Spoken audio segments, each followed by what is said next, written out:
Present మనం నించుంది బేగంపేటలో ఉన్నటువంటి ప్రజాభవన్. జ్యోతిరావు పులే ప్రజాభవన్గా కాంగ్రెస్ అధికారంలోకి వచ్చాక పెట్టినటువంటి పేరు.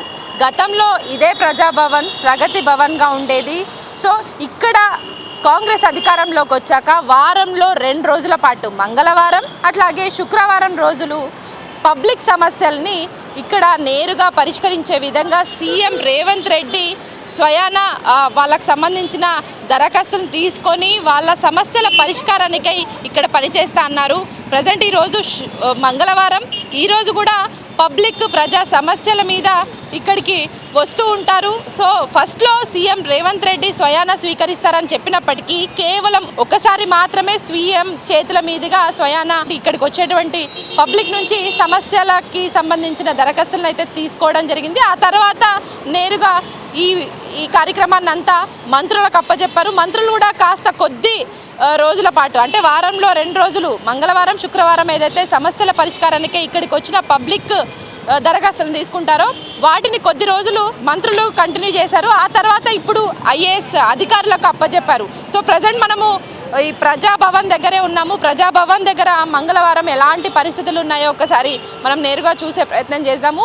సో ఈ ప్రజాభవన్ గతంలో అధికారిక ముఖ్యమంత్రి నివాసంగా చెప్పేవారు. అధికార యంత్రాంగానికి సంబంధించిన అన్ని పనులు కూడా ఇక్కడి నుంచే జరిగేవి. కానీ ఇప్పుడు డిప్యూటీ సీఎం బట్టి విక్రమార్క అట్లాగే మంత్రి సీతక్క మాత్రమే ఉంటున్నారు. అట్లాగే ప్రధాన కార్యాలయంగా ప్రభుత్వ ప్రధాన కార్యాలయంగా కూడా ఇది ఉంది. అయితే కాంగ్రెస్ ప్రభుత్వం అధికారంలోకి వచ్చాక సీఎం రేవంత్ రెడ్డి పాలనా పగ్గాలు తన చేతిలోకి తీసుకునేటప్పుడు అంటే ప్రమాణ స్వీకారం చేసే టైంలో అదే స్టేజ్ మీద నుంచి గతంలో ఇక్కడ ఏవైతే కంచెలు ఏర్పాటు చేశారో ప్రగతి భవన్ ముందు, ఆ ప్రగతి భవన్ ముందు ఉన్నటువంటి కంచెలన్నింటిని తొలగించాలి.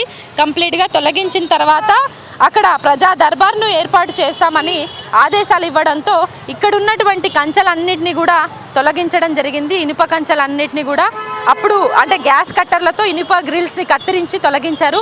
దీంతో ఇక్కడ రోడ్డు వెడల్పైంది. అట్లాగే ఇకపై ప్రగతి భవన్ కాకుండా జ్యోతిరావు పులే ప్రజాభవన్గా మారుస్తున్నట్లు కూడా సీఎం రేవంత్ రెడ్డి అప్పట్లో ప్రకటించారు.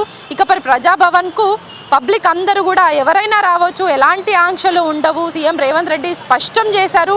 ఇవాల్టి నుంచి ప్రజా దర్బార్ నిర్వహిస్తామని పబ్లిక్ అందరూ కూడా ఇక్కడికి వచ్చి వాళ్ళ సమస్యల మీద ఇక్కడ వాళ్ళ దరఖాస్తులు ఇవ్వచ్చు.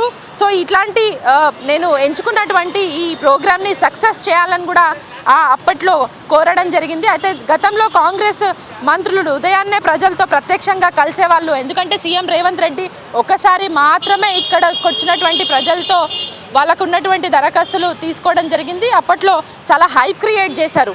ఆ తర్వాత ఎవరైనా ఎలాంటి అపాయింట్మెంట్స్ లేకుండా తమ సమస్యల్ని ఒక కాగితం మీద మాత్రమే రాసుకొని వెళ్ళి నేరుగా సీఎంకి అందించవచ్చు అన్నారు. కానీ ఆ తర్వాత మంత్రులకు అప్పచెప్పారు. ఇక్కడికి వచ్చేటువంటి వివిధ సమస్యలతో వచ్చేటువంటి ఆ సబండ వర్గాలు కావచ్చు చాలా వరకు చాలా పొగిడారు. ఎందుకంటే ఇప్పటికైనా ఇక్కడ ఉన్నటువంటి ఆంక్షలన్నీ తొలగిపోయాయి. నేరుగా మనం ముఖ్యమంత్రిని మంత్రుల్ని కలవచ్చన్న ఆశ పబ్లిక్లో లేపారు. చాలా హైప్ క్రియేట్ చేశారు. ఆ తర్వాత ముఖ్యమంత్రి, ఆ తర్వాత మంత్రులు కావచ్చు, మంత్రులకు అప్పచెప్పడం కావచ్చు.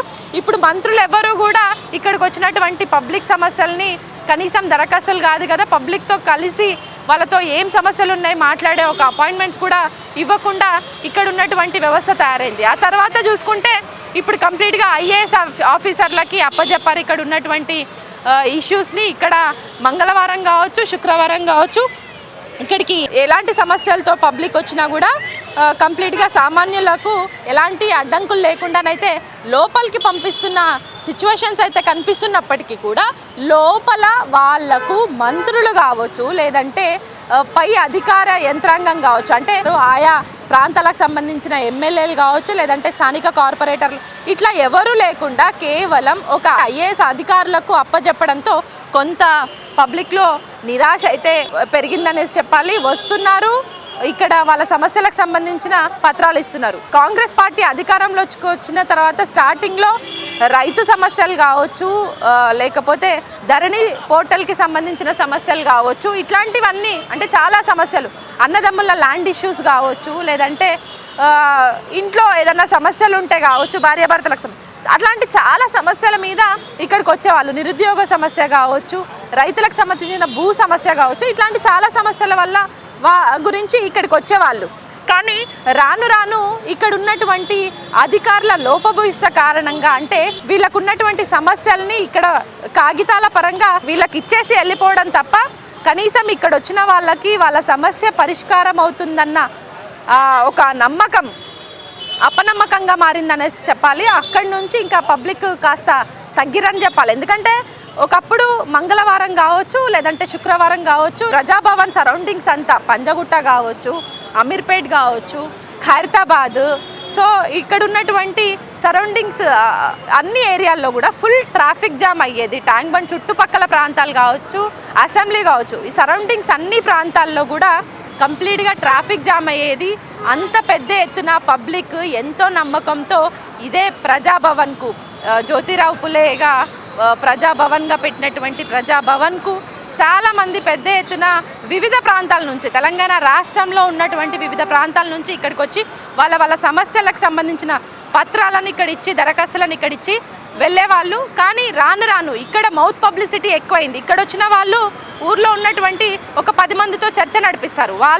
వాళ్ళకి చెప్పడం అంటే అక్కడ ఏం లేదు, అక్కడ మనకు దరఖాస్తులు తీసుకున్న సమస్య పరిష్కారం అవుతుందన్న నమ్మకం లేకుండా ఉంది అక్కడ ఉన్నటువంటి. ఎందుకంటే ఒకసారి వచ్చిన వాళ్ళు రెండోసారి, మూడోసారి, 4 సార్లు చెప్పులు అరిగేలా తిరిగిన సంవత్సర కాలం దగ్గర పడుతుంది కాంగ్రెస్ పార్టీ అధికారంలోకి వచ్చి. సో సంవత్సర కాలం దగ్గర పడుతున్నా ఇప్పటికీ 4-5 సార్లు ఇదే ప్రజాభవన్కు తిరిగిన వాళ్ళు ఉన్నారు వాళ్ళ సమస్యల పరిష్కారానికై. కానీ వాళ్ళకి సంబంధించిన పరిష్కారం కాకపోగా ఇక్కడ ఒక నమ్మకం మొత్తం పోయింది. ఎందుకంటే కేవలం దరఖాస్తులు తీసుకోవడం వరకే తప్ప వాటి సమస్యల పరిష్కారం అయినట్టు మాత్రం ఏ ఒక్కరు చెప్పుకోవట్లేదన్న ఒక అపనమ్మకం అయితే పబ్లిక్లో ఏర్పడింది. ముఖ్యంగా 6 గ్యారంటీల అమలు విషయంలో మాకెందుకు రావట్లేదు, మహాలక్ష్మి స్కీమ్, ఉచిత బస్సు మినహా మిగతా స్కీమ్లు, మిగతా 5 గ్యారంటీ కావచ్చు, ఇదే మహాలక్ష్మిలో ఉన్నటువంటి ఇతరత్ర స్కీమ్ల విషయంలో కావచ్చు ఎందుకు ప్రభుత్వం ఇట్లా వ్యవహరిస్తుంది? 6 గ్యారంటీలని 100 రోజుల్లో చేస్తామన్నటువంటి కాంగ్రెస్ ప్రభుత్వం ఎందుకు వెనుకడిగేస్తుంది? ముఖ్యంగా గ్యాస్ విషయంలో కావచ్చు, ఇంట్లో ఉన్నటువంటి ఉచిత కరెంటు విషయంలో కావచ్చు, గ్యాస్ ఫ్రీగా సబ్సిడీ రూపంలో ఇస్తామన్న విషయం కావచ్చు, ఇంకా ఆడవాళ్లకు, ఇంట్లో గృహిణీలకి 2500 రూపాయలు కోడలున్నా అత్త ఉన్నా కూడా ఇస్తామన్న విషయంలో కావచ్చు, ఇంకా స్టూడెంట్స్కి స్కూటీస్ ఇస్తా అన్న విషయంలో కావచ్చు, నిరుద్యోగ భృతి విషయంలో కావచ్చు, మెయిన్గా డబుల్ బెడ్రూమ్లు ఎందుకు ఇవ్వట్లేదు? మాకు అప్పట్లో వచ్చాయి, మరి ఇప్పుడు ఎందుకు ఇవ్వట్లేదు? సంవత్సర కాలం గడుస్తుంది కాంగ్రెస్ పార్టీ వచ్చి, మాకెందుకు డబుల్ బెడ్రూమ్లు ఇవ్వట్లేదు అన్న దరఖాస్తులు తీసుకునే ఎక్కువ మంది ఇక్కడి వరకు వస్తున్న వాళ్ళు ఉన్నారు. అంటే వాళ్ళ సమస్యల్ని పక్కన పెట్టి ప్రభుత్వ పథకాలను హామీ చేస్తాము, 6 గ్యారంటీలను హామీ చేస్తాము, ఇది ప్రజాపాలన అంటూ అధికారంలోకి వచ్చిన కాంగ్రెస్ పార్టీని నిలదీయడానికి మాత్రమే ఇప్పుడున్నటువంటి ప్రజాభవన్కి చాలామంది పబ్లిక్ మెయిన్గా 6 గ్యారంటీల అమలు విషయంలోనే ఇక్కడికి వస్తున్నట్టు తెలుస్తుంది. కొంతమంది పబ్లిక్ని, ఇక్కడికి వచ్చిన వాళ్ళని మనం స్వయంగా మాట్లాడించే ప్రయత్నం చేద్దాము. వాళ్ళు 6 గ్యారంటీల విషయంలో ప్రభుత్వ అధికారులను నిలదీయడానికి వచ్చారా, లేదంటే నిజంగా వాళ్ళకి స్వతహాగా ఉన్నటువంటి సమస్యల పట్ల పరిష్కార మార్గాల కోసం ఇక్కడికి వచ్చారా అన్న విషయాలను ఇక్కడికి వచ్చే వాళ్ళనే కొంతమందిని మనం మాట్లాడించే ప్రయత్నం చేద్దాం. आपकी प्रॉब्लम क्या है? हमारे को प्रॉब्लम घर नहीं है, वो पेंशन नहीं है, और क्या लाइट का भी फ्री करने का है, इसलिए आए। कितने बार आए? इससे पहले कितने बार आए? कितने बार दरखास्त दिए आप? अब भी जा रहे, अभी आए। क्या बोले अंदर? ले लिए, पहली बार आए, ले लिए। होता क्या आपका प्रॉब्लम सॉल्व होता? इंशाल्लाह होगा। उन्होंने क्या नाम है, एवन रेड्डी साहब आए, 1 साल उन्होंने देना है, फिर उन्होंने आना चाहना है, उन्होंने चाहते हैं। డబుల్ బెడ్రూమ్ ఇంటి కోసం వచ్చామండి. ఎందుకు అంటే ఇదివరకు ఎప్పుడు అప్లై చేసుకున్నారు మీరు? మేము రేవంత్ రెడ్డి గెలిచిన తర్వాత అప్లై చేసుకున్నాము. డబుల్ బెడ్రూమ్ కోసం కావాలని వచ్చాము. సో ఏంటి డబుల్ బెడ్రూమ్ విషయంలో నమ్మకం ఉందా ఇస్తుందని? పేపర్లు ఇచ్చేసి వెళ్ళమంటున్నారు డబుల్ బెడ్రూమ్ గురించి. దేనికోసం వచ్చి? రేషన్ కార్డు గురించి పెట్టినాము. అన్ని దిన మా బిడ్డకు పెళ్ళి ఇప్పుడు 8 సంవత్సరాలు అవుతుంది. అది రాలేదు, ఇది రాలేదు. ఇంట్లో డబుల్ బెడ్రూమ్లు పెట్టి ఇల్లు వాళ్ళకే వస్తున్నాయి కానీ లేని వాళ్ళకి వస్తాడు. ఏం చేయాలి, కిరాయిలు కట్టలే కదా వస్తున్నాము. ఏండ్ల నుంచి అవుతుంది కట్టబట్టి. సో సొంత ఇల్లు ఉన్న వాళ్ళకే ఇండ్లు వస్తున్నాయి కానీ ఇండ్లు లేని వాళ్ళకి ఇండ్లు వస్తలేవు. ఏం చేస్తాం? ఏమంటారు లోపల సీఎం మంత్రులు వీళ్ళు తీసుకుంటారా ఏంటి? తీసుకొని తీసుకుంటాం కానీ ఇక వచ్చేది అదృష్టం ఉంటే వస్తుంది, లేకుండా లేదు ఇక అంతే. ఇక రేషన్ కార్డు లేదు, మా బిడ్డకు రేషన్ కార్డు ఉంటేనే పెట్టుకుంటారంట. ఆమె కూడా కిరాయికే ఉంది అన్నేళ్ళ. రేషన్ కార్డు కావాలి, రేషన్ కార్డు ఉంటేనే వస్తుందంట. 6 గ్యారెంటీలని అధికారంలోకి వచ్చారు కదా, ఏమేమి వస్తున్నాయి మీకు? కరెంటు ఇంకా ఏమో బిల్లు ఇస్తలేరు, ఇంకా బిల్లు రాలేదు అంటారు. మళ్ళీ బిల్లు అయింది, కరెంట్ బిల్లు అయింది, గ్యాస్ పైసలు పడతలేవు ఉట్టిగానే. అవే 900 కడుతున్నాం గ్యాస్. మరి ఎట్లా? ఇక ఎట్లాగా మీకు కష్టం చేసుకొని తినే దగ్గర తప్పని 10 గోళ్ళు గుర్తు కింద సీట్లు వేసుకుంటారు, ఇక రూపాయలు సంపాదించుకుంటారు, మళ్ళీ పక్కకు పోతారు. మళ్ళీ 5 ఏళ్ళు అన్నాడు. 6 గ్యారెంటీలని అధికారంలోకి అన్నీ వేస్తే అన్ని ఉట్టి డూప్లికేట్ అన్ని. దేనికోసం వచ్చిరమ్మా? ఏంటి ప్రాబ్లం ఏంటి? ये अभी 2500 का पेंशन का बात है। Pension, double pension, double bedroom, double bedroom, हाँ महालक्ष्मी स्कीम। మహాలక్ష్మి స్కీమ్. अब गुरु ज्योति का आ रहा करेंट बिल फ्री आ रहा। ये 2 बेडरूम का नहीं आ रहा, कब आता वो भी देखना। दरखास्त दिए अंदर? हाँ सब दे दिए अंदर। हाँ. क्या बोल रहे? अभी मैसेज आता जाओ जाओ बोल। मैसेज आता हाँ मैसेज आता। वो डैडी क्या Thank तो you. 3 बार पेंशन करा था। पेंशन के लिए भी फॉर्म हाँ हाँ, हाँ फॉर्म दिए। अभी तक नहीं आया पेंशन। अभी तो फॉर्म लिख लिया कितने बार आए अम्मा ये प्रजा यहाँ भवन 2 फॉर्म? बार आए। 2 बार आए. मगर आए तो मगर लाइन बहुत रह रही मैडम। वो क्या है बराबर क्या है रिस्पांस दे रहे मगर नहीं बोल के नहीं, मगर सही करना काम। वो रिस्पांस जल्दी नहीं हो रहा समझो। वो मगर फार्म वही ले रहे, काम करे तो अच्छा है बोल के है हमारे को। वही बोल तो डैडी क्या सोता फिर रहे तो हम हमारे को भी कुछ होना ना पेंशन बोल के हम फिर रहे पूरा। अब कांग्रेस गवर्नमेंट आने के बाद डबल करते बोले ना पेंशन. अब वो अभी तक तो अभी ये एज सिंगल नहीं हुआ मैडम, डबल कहाँ होता है। ठीक है रूम नहीं है हमको रहने, कुछ नहीं, घर का किराया खूब है, कहाँ बच्चों को पालना, कैसा करना माँ क्या नहीं, कब देते देते बोल रहे। अब देवेंद्र रेड्डी क्या करते क्या नहीं मालूम क्या होता क्या। अभी 1 साल हो रहा 1 साल अधिकार में आके अभी क्या तो क्या दिए आपको गारंटीज में? 6 गारंटी देते अम्मा, जाओ तुम जाओ। पेंशन की गारंटी दी है, उसमें बच्चों को स्कॉलरशिप बनाते बोल के गारंटी दी है, और हैंडीकैप वालों की गारंटी दी है। उसमें से अभी तक तो कोई सा भी नहीं हुआ। राशन कार्ड बनाते बोले, क्या भी नहीं आया अभी। कब होता कब कराते क्या नहीं कराते नहीं मालूम। छोटे छोटे बच्चों को घर पर छोड़ के यहाँ पे फिरने का हो रहा हम। कितने बार आए प्रजा? अब यहाँ से आने लगे 2-3 बार। अब ये फर्स्ट ट्रिप पे आए, वहाँ तो दूसरे ऑफिसों को तो फिर के आए सोचे वहाँ पे फिरे तब यहाँ पे जाओ बोले। अब यहाँ भी होता है नहीं होता नहीं मालूम। कौन सा अप्लाई करें आप इधर? हम देखो मैडम गैस का अप्लाई करे थे, डबल बेडरूम का अप्लाई करे थे, और बोलते सही है बच्चों के लिए अप्लाई करे थे एज स्कॉलरशिप के लिए। उसमें से हमको कोसा भी नहीं हुआ, राशन कार्ड का हुआ नहीं, कुछ भी नहीं अभी तक। होता होता बोले फिर रहे, खाली चल जा रहे, आ रहे ऐसा किराया डाल रहे चल जाते आ रहे। किराए के घर में रहते एक तो क्या करते क्या नहीं करते अभी तो पता नहीं। 3 महीने होगा पेंशन का पेपर डाल के, अब तक नहीं आया पेंशन। तो वो जो आपके चैनल के जरिए मैं कुछ बोलना कितने बार चाहता आके आप एप्लीकेशन दिए? 2 बार दिया एप्लीकेशन आके अभी? जी। और क्या बोले?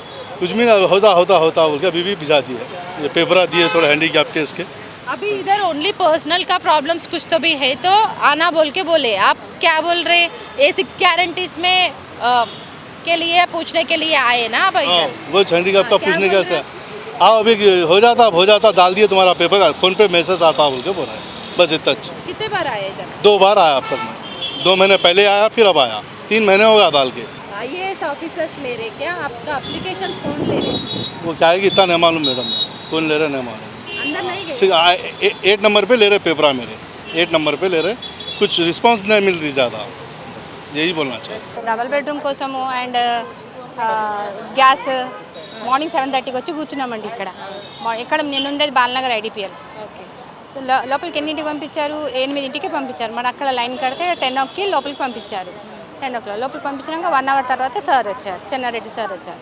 వచ్చిన తర్వాత సమస్యలు చూస్తున్నారు, 5-6 ప్రాబ్లమ్స్ చూసారు. ఈ లోపు వేరే పబ్లిక్ వచ్చి బయట ఏదో ఇష్యూ జరుగుతుందని బయటకు వచ్చేసారని. ఇప్పుడు కూడా బయటనే ఉన్నారు మేము వచ్చేటప్పటికి.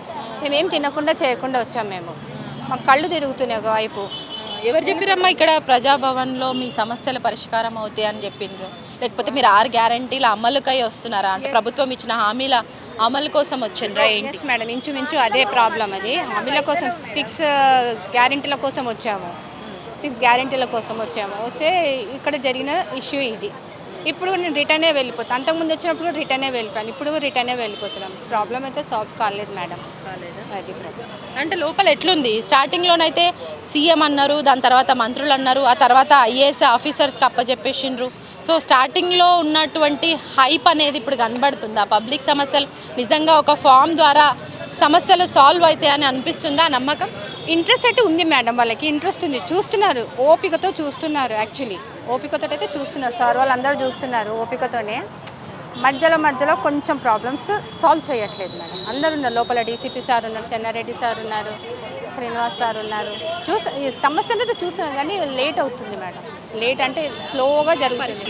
లాస్ట్ ప్రజాపాలనప్పుడు పెట్టాను. ఓకే, అది ఏం సంగతి తెలుసుకుందామని వచ్చా. ప్రజాపాలనప్పుడు పెట్టి ఇందిరా మిల్లు కోసం పెట్టాను. మా హస్బెండ్ కార్ యాక్సిడెంట్ చనిపోయారు కదా. అయితే నేను మా మదర్ దగ్గర ఉంటున్నాను. మా మదర్ ఏమో 90 ఇయర్స్ ఉన్నాయి మా అమ్మకి. మా ఫాదర్ది అది ప్రాపర్టీ. అయితే బ్రదర్స్ ఆల్రెడీ రాయించేసుకున్నారు. తర్వాత నేను ఎటు పోవాలి, రోడ్డు మీద రావాలి కదా, అందుకని అడుగుదాం గట్టిగా కొంచెము అని వచ్చాను. నాకు ఇల్లు ఇస్తే చాలమ్మా, నాకు అదొక్కటే. నాకు అది ఫస్ట్ పెట్టినప్పుడు వచ్చాను, తర్వాత అక్కడ దీనిలో పెట్టారు కదా, అక్కడికి వచ్చాను. అక్కడ ఇచ్చేసి వచ్చాను. ఇది ఫస్ట్ ఇక్కడ ఇచ్చాను, అక్కడ ఇచ్చాను, 2 సార్లు ఇచ్చాను.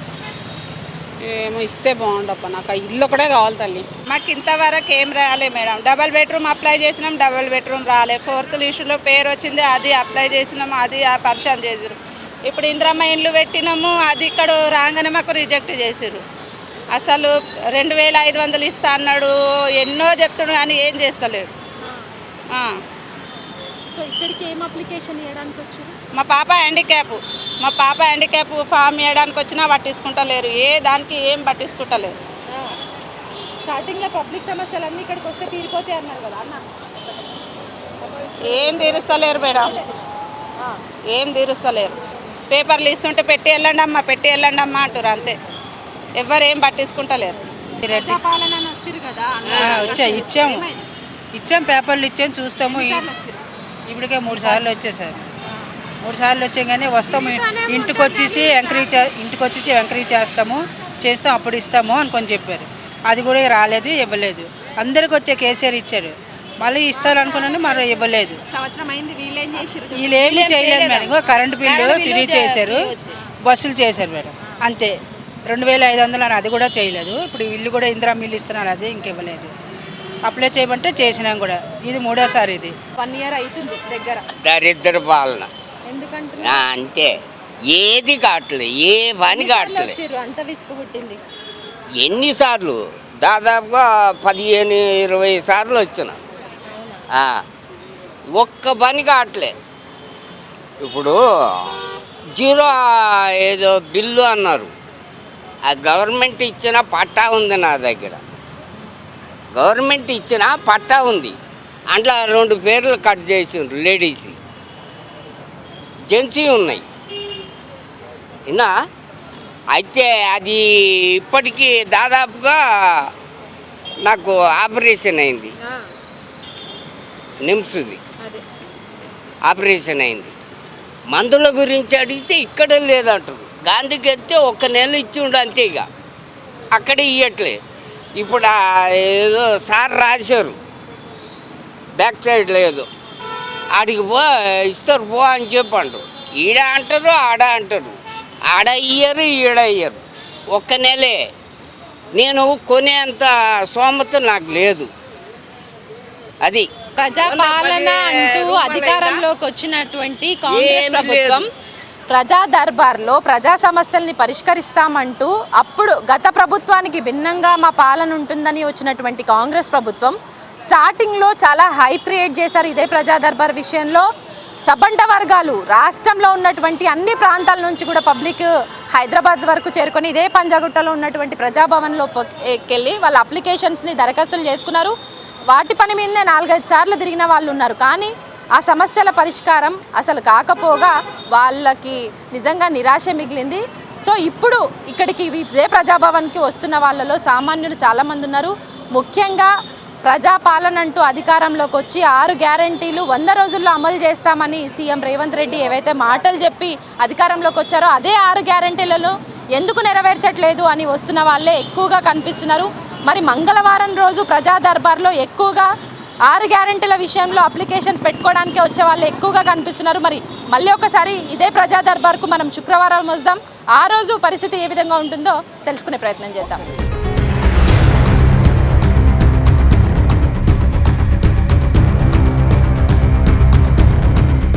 కాంగ్రెస్ ప్రభుత్వం ఎంతో ప్రతిష్టాత్మకంగా తీసుకున్నటువంటి ప్రజా పాలనకు సంబంధించి ప్రజా భవన్లో దరఖాస్తుల స్వీకరణ అనేది మంగళవారం అట్లాగే శుక్రవారం వారంలో 2 రోజుల పాటు తీసుకోవడం జరిగింది.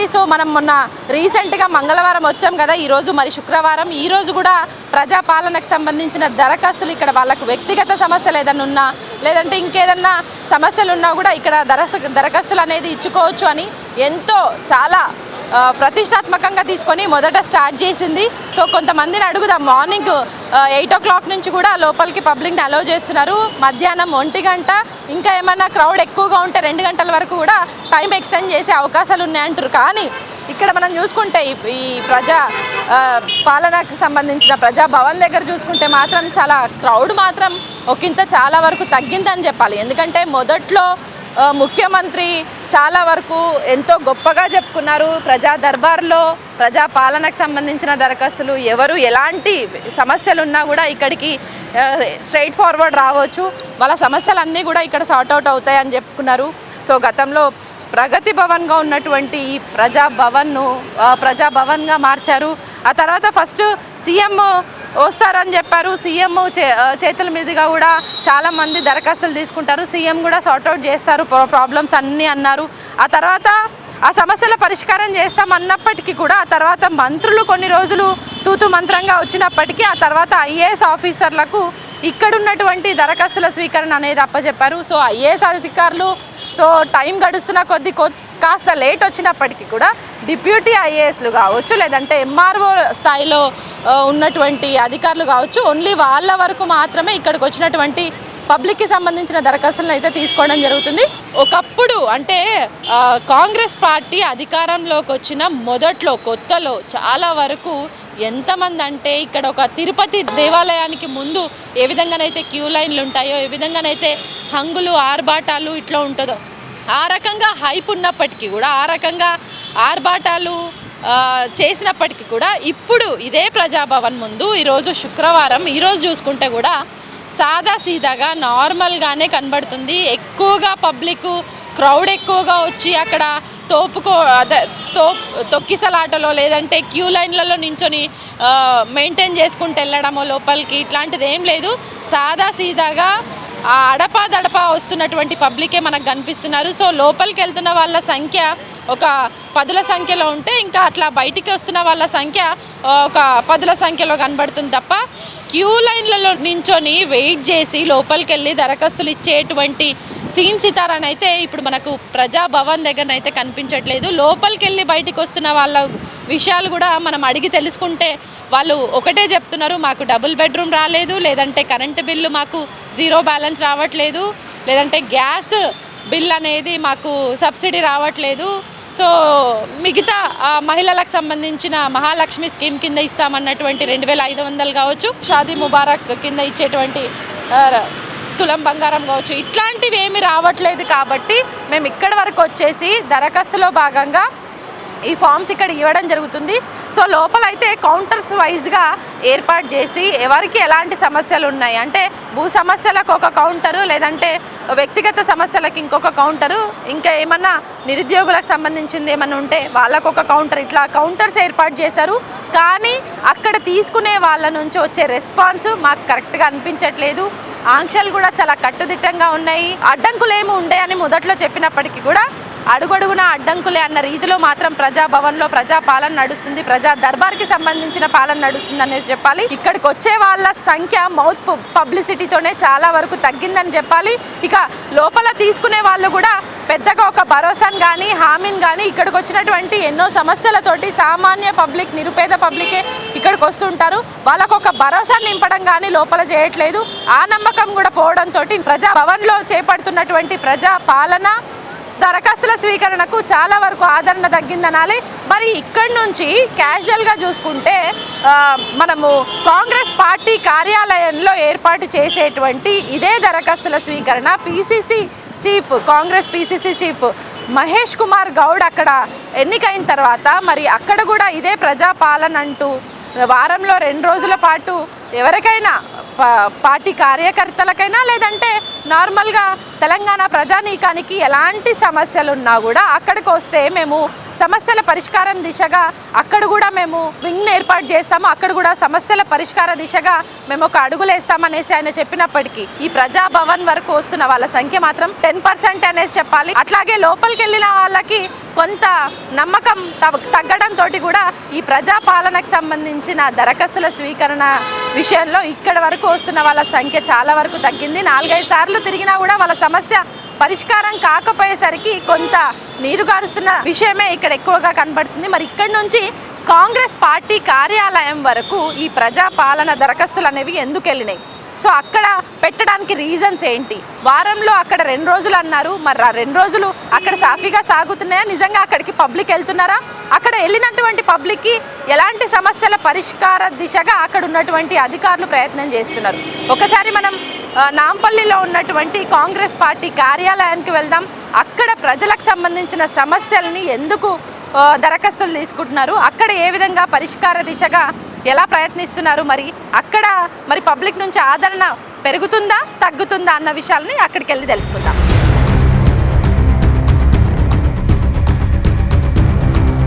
ప్రజెంట్ నేను నాంపల్లి వద్ద ఉన్న కాంగ్రెస్ పార్టీ కార్యాలయం వద్ద ఉన్నా. ఇది బ్యాక్ సైడ్ అన్నమాట. కాంగ్రెస్ పార్టీ కార్యాలయం ఉంటే దాని బ్యాక్ సైడ్ ఆఫ్ ఆఫీస్ అన్నమాట. ఇది ఆంధ్రప్రదేశ్ కాంగ్రెస్ కమిటీ అప్పటి ఆంధ్రప్రదేశ్ హయాంలో ఉన్నప్పుడు నిర్మించినటువంటి కమిటీ హాల్ అన్నమాట. సో ఈ హాల్లో వారంలో 2 రోజుల పాటు అంటే మంగళవారం శుక్రవారం ఇదే ప్రజాపాలన అంటూ ప్రజాపాలనకు సంబంధించిన దరఖాస్తులు పబ్లిక్కి తెలంగాణ రాష్ట్ర ప్రజానీకానికి ఎటువంటి సమస్యలు ఉన్నా కూడా వాళ్ళందరూ కూడా వాళ్ళ సమస్యల్ని ఒక దరఖాస్తులో ఒక పేపర్లో వైట్ పేపర్లో రిటర్న్గా రాసి ఇక్కడ ఉన్నటువంటి అధికారులకు ఇస్తే అక్కడ ఖచ్చితంగా సమస్యల పరిష్కారానికై పనులు నడుస్తాయి అనేసి సెప్టెంబర్ నెలలో కాంగ్రెస్ పార్టీకి పిసిసిగా ఎన్నికైనటువంటి బొమ్మ మహేష్ కుమార్ గౌడ్ నిర్ణయించారు. ఆయన నిర్ణయం మేరకే ఇక్కడ వారంలో 2 రోజుల పాటు ప్రజాపాలనకు సంబంధించి సో ప్రజా దర్బార్ లాంటిది ఒకటి ఇక్కడ కార్యక్రమం నిర్వహిస్తారు. ఈరోజు శుక్రవారం. సో మనం అక్కడ చూసాము ప్రజాభవన్ దగ్గర చాలా తక్కువగా జనాలు వస్తున్నట్టు తెలుస్తుంది. వచ్చిన వాళ్ళు కూడా వ్యక్తిగత సమస్యలు కాకుండా కేవలం కాంగ్రెస్ పార్టీ ఇచ్చినటువంటి 6 గ్యారంటీలు అమలు సాధన ఎందుకు లేట్ అవుతుంది, ఎందుకు ఇవ్వట్లేదు, మాకు అన్ని రకాల పథకాలు ఇస్తామని అధికారంలోకి వచ్చినటువంటి కాంగ్రెస్ పార్టీ ఇప్పుడు అమలు విషయంలో ఎందుకు జాప్యం చేస్తుంది అన్న విషయాలను అడిగి తెలుసుకోవడానికి అక్కడ దరఖాస్తులు పట్టుకొని వస్తారు తప్ప వ్యక్తిగతంగా ఏదైనా సమస్యలు ఉన్నాయా అన్న విషయాల మీద చాలా అసలు మచ్చుకైనా కనిపించని పబ్లిక్ అక్కడ ఉంది. మరి ఇక్కడ కాంగ్రెస్ పార్టీ కార్యాలయానికి వచ్చాము. మరి ఇక్కడ చూసుకుంటే మంగళవారం ఈరోజు స్టార్టింగ్లో చాలా ఆర్భాటలకు పోయి హంగులకు పోయి ఇక్కడ కూడా పార్టీ కార్యాలయానికి ఎవరైనా పార్టీ కార్యకర్తలతో పాటు తెలంగాణ ప్రజలు ఎవరైనా ఎటువంటి సమస్యలతో అయినా దరఖాస్తులు తీసుకొని ఇక్కడికి రావచ్చు. ఇక్కడ ఫస్ట్ స్టార్టింగ్లోనైతే ముఖ్యమంత్రి కూడా ఈ కార్యక్రమానికి వస్తారనేసి పిసిసి చీఫ్ అయినటువంటి మహేష్ కుమార్ గౌడ్ చెప్పినప్పటికీ ఆ తర్వాత మంత్రుల స్థాయిలో ఈ కార్యక్రమం ఉంటుందన్నారు. వారానికి 2 రోజులు, ఆ 2 రోజులు 2 మంత్రులతో ఇక్కడ సమావేశం ఉంటుంది అన్నారు. కానీ ఫస్ట్ స్టార్టింగ్లో ఒక 2 మంత్రులతో ఈ కార్యక్రమాన్ని ముందుకు నడిపించినప్పటికీ కూడా తర్వాత ఒక మంత్రికి మాత్రమే ఈ కార్యక్రమం పరిమితమైంది. సో ఇప్పుడు ఈరోజు శుక్రవారం, ఈరోజు చూసుకుంటే కూడా ఈ పరిసర ప్రాంగణాలన్నీ కూడా నిర్మానుష్యంగానే ఉన్నాయి. ఎందుకంటే పబ్లిక్లో స్టార్టింగ్లో ఉన్నటువంటి హైప్ క్రియేషన్ అనేది ఇప్పుడు లేదు. స్టార్టింగ్లో ఒక డేట్స్ ఫిక్స్ చేశారు, డేస్ని ఫిక్స్ చేశారు. కానీ ఇప్పుడు చూసుకుంటే ఆ డేలో కూడా చేంజెస్ వస్తున్నాయి, టైమింగ్స్లో కూడా చేంజెస్ రావడంతో పబ్లిక్ కొంత నిరాశ చెందినరు, పబ్లిక్కి కొంత కన్ఫ్యూజన్ ఏర్పడిందని చెప్పాలి. అందుకనే ఇక్కడి వరకు వాళ్ళకున్నటువంటి సమస్యల పట్ల పార్టీ కార్యాలయానికి రావడానికి కొంత వెనకడుగా వేస్తున్నారు. సో ఓవరాల్గా చూసుకుంటే మొదట్లో ఏదైతే హైప్ క్రియేట్ చేశారో కాంగ్రెస్ పార్టీకి సంబంధించి, సో ఏదో చేస్తున్నాము పబ్లిక్ కోసం మాత్రమే మేము ప్రజాపాలన అంటూ అధికారంలోకి వచ్చాం, పబ్లిక్ ఎలాంటి సమస్యలు ఉన్నా కూడా సొల్యూషన్ అనేది పార్టీ కార్యాలయంలో దొరుకుతుందన్న ఒక నమ్మకాన్ని కలిగించినప్పటికీ ఇదంతా కూడా హంగులు ఆర్భాటాలకు మాత్రమే పరిమితమైంది. నామమాత్రంగా తూతూ మంత్రంగానే మమ అనిపించినట్టు ఈ ప్రజాపాలనకు సంబంధించిన దరఖాస్తుల ప్రక్రియ ఈ కాంగ్రెస్ పార్టీ కార్యాలయంలోనూ నడిచిందని చెప్పాలి. ఎందుకంటే మంత్రులు 11 గంటలకు వస్తామనేసి లాస్ట్ వీక్లో మనం చూసుకుంటే సీతక్క కావచ్చు, లేదంటే మనం ఇంకా వేరే మంత్రులు కావచ్చు 11 గంటలకు వస్తామని టైం చెప్పినప్పటికీ మధ్యాహ్నం టైంలో 1 గంటకు 2 గంటలకి రావడంతో పబ్లిక్ అంతసేపు వాళ్ళ అసహనం వ్యక్తం చేసి ఇక్కడి నుంచి ఆగ్రహాలు వ్యక్తం చేసి ఇక్కడి నుంచి వెళ్ళిపోయిన సిచ్యువేషన్స్ కూడా చాలా వరకు ఉన్నాయి.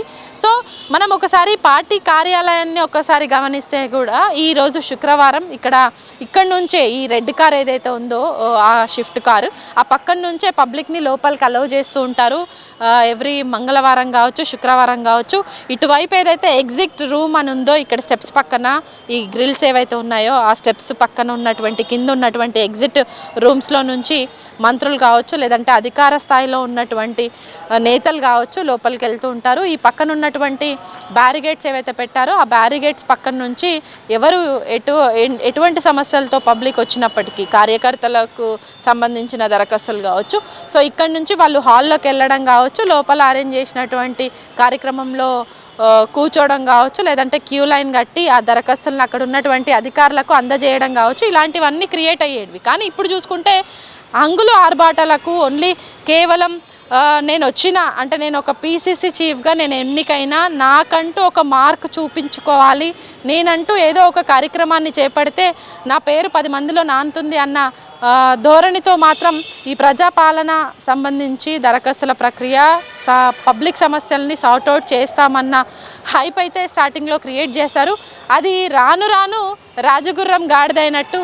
సో మనం పోను రోజులు గడుస్తున్న కొద్దీ, వారాలు గడుస్తున్న కొద్దీ చాలా తక్కువ స్థాయిలో చాలా తక్కువ టైంలోనే పబ్లిక్ నుంచి నిరాశ వ్యక్తపరిచారు. సో ఇక్కడికి పబ్లిక్ కూడా చాలా తక్కువగా రావడం జరుగుతుంది. ఇప్పుడు కూడా వారంలో 2 రోజులు అన్నారు, మరి అది ఒక రోజుకు పరిమితమైందా, ఒక రోజు కాస్త కుదించుకుపోయిందా, లేదంటే కొన్నిసార్లు టైమింగ్స్ తప్పు చెప్పడం, కొన్నిసార్లు డేస్ని మార్చడంతో ఇక్కడికి పబ్లిక్ రాక అనేది చాలా వరకు తగ్గిందనాలి. ఈరోజు శుక్రవారం అయినప్పటికీ ఈరోజు ప్రజాపాలనకు సంబంధించిన దరఖాస్తులను ఇక్కడ తీసుకోవాల్సిన టైం ఉన్నప్పటికీ కూడా సో నాయకులు కావచ్చు, మంత్రులు కావచ్చు చాలా బిజీ అయిపోయారు. సంవత్సర పాలన చాలా గ్రాండ్గా సెలబ్రేషన్ చేసుకునే విషయంలో విజయోత్సవ సభలు అంటూ వివిధ జిల్లాలు కావచ్చు సభల్లో పార్టిసిపేట్ చేయడం కావచ్చు, మీటింగ్స్లో పార్టిసిపేట్ చేసే విషయంలో చాలా బిజీగా ఉన్నారు. ప్రజా సమస్యల విషయంలో దరఖాస్తులు తీసుకునే విషయంలో మాత్రం చాలా అలసత్వం వహిస్తున్నారనేసి చెప్పాలి. ఎంతో ఆర్భాటంగా ఎంతో హంగులకు పోయి ఏర్పాటు చేసినటువంటి కాంగ్రెస్ పార్టీ కార్యాలయంలో ఏర్పాటు చేసినటువంటి ప్రజాపాలన అనేది చాలా నిర్మానుష్యంగానే కనిపిస్తుంది. ఇక్కడికి ఈరోజు మాత్రం ఎవరు పబ్లిక్ ఇక్కడ వచ్చిన దాఖలాలు లేదు. ఎందుకంటే ప్రజాపాలనకు సంబంధించిన దరఖాస్తులు చాలా వరకు ఇదివరకు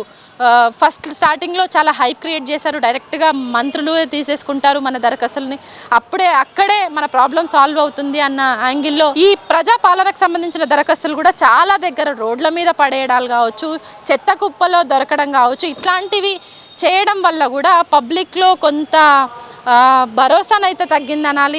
కొంత హామీలు ఇచ్చేటువంటి అధికారులు ముందట లేనప్పటికీ కొంత పార్టీ కార్యాలయాల చుట్టూ తిరిగి చెప్పులు అరిగిపోవడం కావచ్చు, లేదంటే ప్రజాభవన్కి వచ్చి వాళ్ళు వెనుదిరిగిపోవడం కావచ్చు, నిరాశతో వెనక్కి వెళ్ళడం కావచ్చు, ఇలాంటివి అయితే మనం కల్లారా చూస్తున్నాము. మొన్న మంగళవారం నేను మీకు ప్రజాభవన్ దగ్గర సిచ్యువేషన్ ఎట్లా ఉంది, అక్కడ లోపలికి వెళ్ళి దరఖాస్తులు ఇచ్చి బయటికి వచ్చిన వాళ్ళు కావచ్చు, ఒక 4-5 సార్లు తిరిగి వచ్చిన వాళ్ళతో కూడా మనం మాట్లాడినాం. వాళ్ళు కూడా ఇదే మాట చెప్పిండ్రు. ఇప్పుడు శుక్రవారం ఈరోజు కూడా అదే ప్రజాభవన్లో ప్రజాపాలనకు సంబంధించిన దరఖాస్తులు తీసుకుంటారు. ప్రజా దర్బార్ అంటూ ఏర్పాటు చేసినటువంటి విషయంలో కూడా అక్కడ చాలా సైలెంట్ వాతావరణం ఉంది. లోపలికి వెళ్తున్నారు, బయటికి వస్తున్నారు తప్ప వాళ్ళ సమస్య పరిష్కరించే దిశగా ఆ లోపలున్న అధికారులు వ్యవహరించే తీరు లేదనేది మాట్లాడుతున్నారు.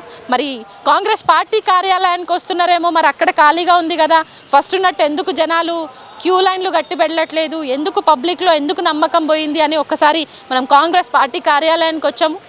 మరి కాంగ్రెస్ పార్టీ కార్యాలయంలో కూడా చాలా వరకు సైలెంట్ వాతావరణం కనిపిస్తుంది. సో ఇక్కడ మనం కాంగ్రెస్ పార్టీ కార్యాలయంలో ఒక విషయం చర్చించుకోవాల్సి ఉంది. కాంగ్రెస్ పార్టీ ప్రతిపక్షంలో ఉన్నప్పుడు ఇక్కడ చాలా పెద్దగా పోలీసుల పహారా అనేది, పోలీసుల సెక్యూరిటీ అనేది చాలా తక్కువగా ఉంటుండే. కానీ ఇప్పుడు మనం చూసుకుంటే గేట్ల వద్ద కాంగ్రెస్ పార్టీ కార్యాలయానికి గేట్ ఉంటుంది. ఆ గేట్ వద్ద చాలా వరకు పోలీసుల సెక్యూరిటీ అనేది చాలా పెద్దగానే అరేంజ్ చేసుకున్నారు. ఎందుకంటే చాలా సబండ వర్గాల నుంచి వ్యతిరేకత రావడంతో చాలామంది, అంతెందుకు కాంగ్రెస్ పార్టీ కార్యకర్తలు కూడా మొన్నటికి మొన్న ఇక్కడనే నిరసన తెలిపినటువంటి సిచ్యువేషన్. వాళ్ళ కాంగ్రెస్ పార్టీ కార్యకర్తల్లో చాలామందికి రుణమాఫీ అవ్వలేదు అనేసి ఇదే పార్టీ కార్యాలయం సాక్షిగా కూడా ఇక్కడే నిరసన తెలిపారు. అట్లాగే నిరుద్యోగులు కావచ్చు, గురుకుల టీచర్స్ కావచ్చు, అంతకుముందు బెటాలియన్ కానిస్టేబుల్ కావచ్చు, ఇట్లా సబండ వర్గాల నుంచి వ్యతిరేకత రావడంతో ఆటో యూనియన్ డ్రైవర్లు కావచ్చు, ట్రాన్స్పోర్ట్ డిపార్ట్మెంట్కి సంబంధించిన వాళ్ళు కావచ్చు, ఇట్లా చాలామంది పార్టీ కార్యాలయాన్ని ఎక్కడ ముట్టడిస్తారో చెప్పి, అంటే ఒక మాట చెప్పి హామీ ఇచ్చి అధికారంలోకి వచ్చినటువంటి 6 గ్యారెంటీలతోటి అధికారంలోకి వచ్చినటువంటి కాంగ్రెస్ పార్టీ అధికారంలోకి వచ్చిన తర్వాత 6 గ్యారెంటీల విషయంలో ఎందుకు అమలు చేసే విషయంలో ఎందుకు వెనక్కిపోతుంది అన్న విషయంలో కూడా చాలామంది ఇక్కడికి పార్టీ కార్యాలయానికి వచ్చి ఎందుకు ఎక్కడ ముట్టడిస్తారో అనేసి సెక్యూరిటీని కూడా, పోలీస్ సెక్యూరిటీని కూడా చాలా వరకు రేవంత్ సర్కార్ పెంచిందనేసి చెప్పాలి. ఓవరాల్గా చూసుకుంటే నిజంగా పబ్లిక్కి సేవ చేయాలనో, లేదంటే ఇచ్చినటువంటి హామీలకు ఒక భరోసా కల్పించి, లేదంటే